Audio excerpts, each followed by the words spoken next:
Hi friends, welcome to Cinema at its Best. Cinema at its Bestல இப்போ நான் பார்க்க போகிற திரைப்படம் என்னென்னா லேட் ஷிஃப்ட். இந்த திரைப்படம் இல்லை 2025 இது வந்து பார்த்தீங்கன்னா ஒரு சுவிட்சர்லாந்து திரைப்படம்ங்க. இந்த திரைப்படத்தின் ரைட்டர் அண்ட் டைரக்டர் சொல்லி பார்த்தீங்கன்னா பெத்ரா ஒல்பே. இந்த திரைப்படத்தில் லியோனி பெனசெட் ஃப்ளோரியாவை முதன்மை கதாபாத்திரம் பண்ணியிருக்காங்க. சரிங்க, லேட் ஷிஃப்ட் என்ன மாதிரி கதைகளும் பார்ப்பாங்க. படத்தின் நாயகியான ஃப்ளோரியா அவங்க வந்து பார்த்திங்கன்னா ஒரு ஹாஸ்பிட்டலில் வந்து நர்ஸாக இருக்காங்க. இப்போ என்னென்னா அவங்க அந்த ஹாஸ்பிட்டலில் ஒரு நாள் அவங்களோட வாழ்க்கையில் ஒரே ஒரு டேவை மட்டும் எடுத்து இந்த கதை பண்ணப்பட்டிருக்கு.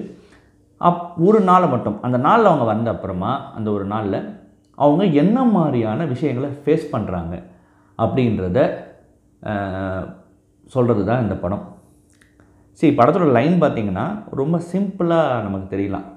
என்னடா ஒரு நர்ஸோட வாழ்க்கையில் ஒரு நாள் என்ன நடக்கும், அவங்க பேஷண்ட்ஸை பார்த்துக்கணும், டாக்டர்ஸ் என்ன சொன்னாங்களோ அதே தான் நடந்துக்கணும், இது தானே நடக்கும் அப்படின்ற ரொம்ப ஈஸியாக மூவ் பண்ணுற ஒரு சாமானியமான மக்களை நம்மக்கிட்ட அது அப்படி இல்லை, இது எப்படிப்பட்ட ஒரு விஷயன்றத ரொம்ப பியூட்டிஃபுல்லாக அதே சமயம் ரொம்ப ஸ்ட்ரெயிட் ஃபார்வர்டாக நெத்தியில் அடிக்கிற படம் தான் இந்த லேட் ஷிஃப்ட்.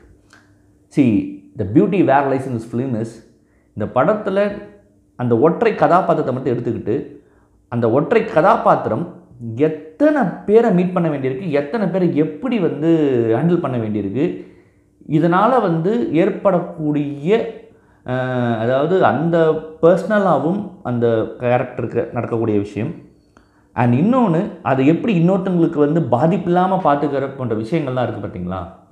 இதை வந்து இந்த படத்தில் ரொம்ப சூப்பராக சொல்லியிருக்காங்க டைரக்டர்.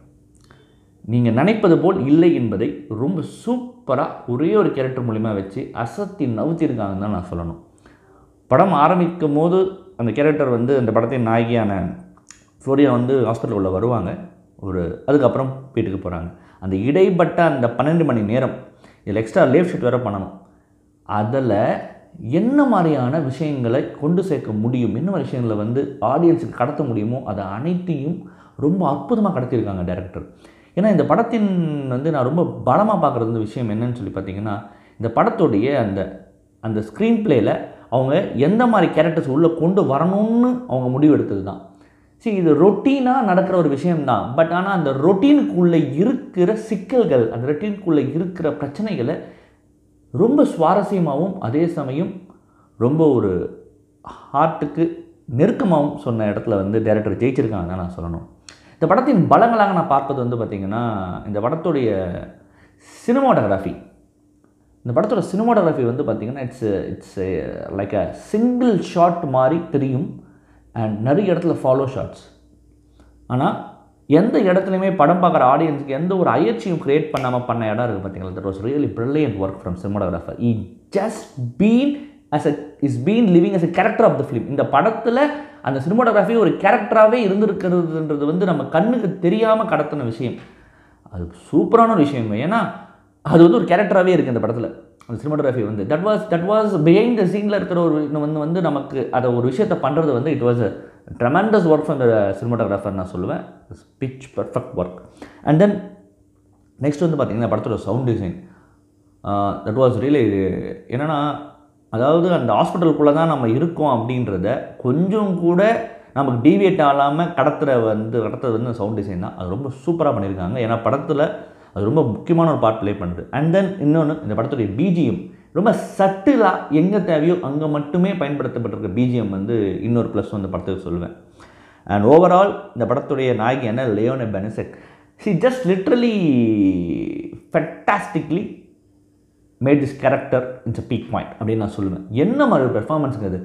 அந்த அம்மாவை வந்து அந்த அம்மா அந்த கதாபாத்திரத்தை ஃபாலோ பண்ண நம்ம ஆரம்பித்த அப்புறமா ஒரு ஆடியன்ஸாக அந்த கதாபாத்திரம் நம்ம ஒரு கட்டத்தில் மாறுற சூழலை வந்து கொண்டு வரது வந்து அந்த கேரக்டர் அவங்க நடித்த விதம் தான் நான் சொல்லுவேன். டாப் கிளாஸ் பெர்ஃபார்மன்ஸுங்க. ரொம்ப அசால்ட்டாக அப்படி பண்ணிட்டு போயிடுறாங்க அந்த கேரக்டரை வந்து. It is really super from her.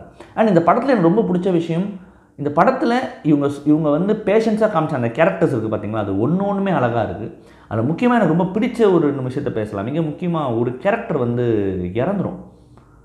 அது இறக்க வேண்டிய கேரக்டரான்றது பாயிண்ட் தாண்டி அதில் ஏன் இறந்தாங்க, அது யாரோட தப்புன்றது வந்து ஒரு இடத்துல வந்து ஒரு விஷயம் பண்ணியிருப்பாங்க. குடும்பத்தில் இருக்கவங்க அழுவாங்க, பட் அந்த இடத்துல நர்ஸும் அழற இடம் வந்து அந்த கேரக்டர் மூலியமாக கடத்தின விதம் வந்து ரொம்ப பிடிச்சிருந்தது. ரெண்டாவது இன்னொரு கேரக்டர் ரொம்ப பணக்கார மாதிரி தெரிய கேரக்டர், அது பண்ணுறதெல்லாம் அட்டூழிய மாதிரி தெரியும், பட் ஆனால் உள்ளுக்குள்ளே எவ்வளோ வேதனை இருக்குன்ற சொல்ல இடம். இது எல்லாமே இந்த கேரக்டர்ஸ் மூலியமாக கொண்டு வந்து ரொம்ப சூப்பராக இருந்தது. அதே மாதிரி பேஷண்ட்ஸ்க்கும் ஒரு நர்ஸுக்கும் உள்ள ஒரு உறவை சொன்னதும் ரொம்ப பிரமாதமாக இருந்தது. இதெல்லாம் தாண்டி இந்த படத்தில் மிக முக்கியமானது அந்த படத்தோட கிளைமேக்ஸ் எண்டு கார்டில் போடுற எண்டு டைட்டில் கார்டு தான் மிக முக்கியமானது. ஏன்னா உலகம் ஃபுல்லாக மெடிக்கலில் நர்சஸ் இங்கே இல்லை, குறைஞ்சிக்கிட்டே வராங்க. இது மிகப்பெரிய க்ரைசிஸாக மாறத்துக்கான சூழல் வெகு தொலைவில் இல்லைன்ற ஒரு அலார்மிங் பெல்லை இந்த படம் கொடுத்துருக்குன்றது தான் மறுக்க முடியாத உண்மை.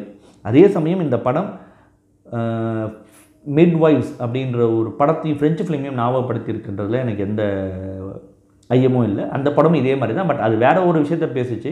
பட் கிட்டத்தட்ட ரெண்டுமே ஒரே மாதிரி ஒரு பாயிண்ட் தான். மிக முக்கியமாக அந்த அலார்மிங் பெல் தான் ரொம்ப முக்கியமாக உலகம் மிக முக்கியமாக WHO முழிச்சிக்க வேண்டிய தருணமாக நான் வந்து இந்த இடத்துல வந்து பார்க்குறேங்க.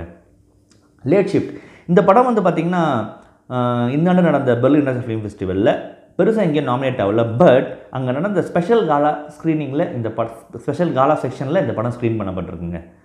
டெஃபினட்டாக நீங்கள் லேட் ஷிஃப்ட் படம் பாருங்கள். ஒரு சிறந்த படத்தை பற்றி உங்களுக்கு கண்டிப்பாக இருக்கும், சந்தேகம் இல்லைங்க. மறுபடியும் தரமான உலக சினிமாவோடையோ இல்லை ரீஜனல் சினிமாவோடையோ இல்லை ஷார்ட் ஃபிலிம் டே சந்திக்கிறேன். நன்றி, வணக்கம்.